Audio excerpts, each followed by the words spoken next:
ईश्वर बोले, हे सनत कुमार, मासों में कार्तिक मास श्रेष्ठ है, उससे भी श्रेष्ठ माघ कहा गया है। उस माघ से भी श्रेष्ठ वैशाख है और उससे भी श्रेष्ठ मार्गशीर्ष है, जो श्री हरि को अत्यंत प्रिय है।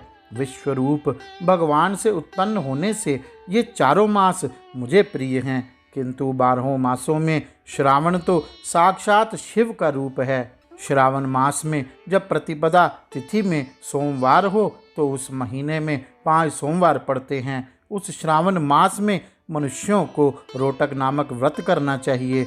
यह रोटक नामक व्रत 3.5 महीने का भी होता है। यह लक्ष्मी की वृद्धि करने वाला तथा सभी मनोरथों की सिद्धि करने वाला है। श्रावण मास के शुक्ल पक्ष में प्रतिपदा तिथि को जब सोमवार हो तब विद्वान प्रातःकाल यह संकल्प करे, मैं आज से आरंभ करके रोटक व्रत करूँगा।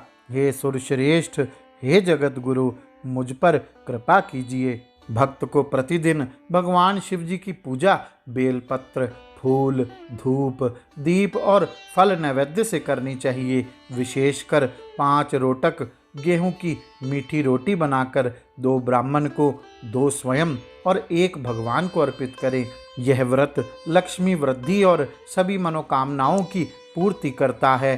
5 वर्षों तक इसे कर उद्यापन में सोने चांदी के रोटक, हवन और ब्राह्मण भोजन से इसका समापन किया जाता है। इसके पश्चात भगवान शिव ने औदुंबर व्रत बताया। श्रावण शुक्ल द्वितीया को यह व्रत करना चाहिए। इसमें गूलर के वृक्ष या उसकी आकृति की पूजा करनी होती है। व्रती गूलर के 33 फल लेकर 11 ब्राह्मणों को, 11 देवताओं को और 11 स्वयं ग्रहण करता है। उस दिन अन्न का त्याग कर रात्रि जागरण करना चाहिए।